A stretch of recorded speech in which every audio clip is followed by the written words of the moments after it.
Alright, we're gonna start taking this motor out. Yep, using this light right here. It's a strong mag.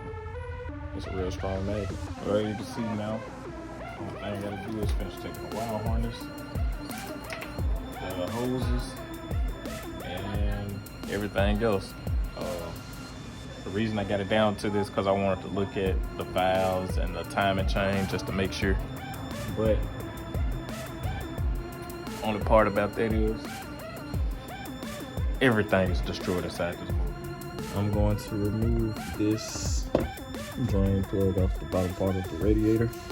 Let's see, twist the screw until you start seeing some fluid drip. Oh, I hear it. I hear it. Well, I feel it on the radiator. Oh, there we go.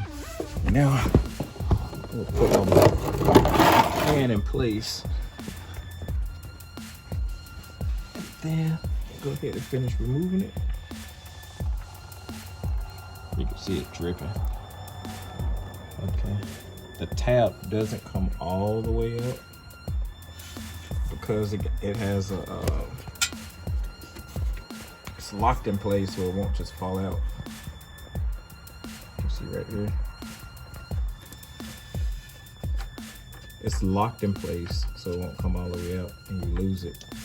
So now we got it dripping into this pan. Now we're gonna loosen up the radiator cap. You hear that? Now it can cause airflow.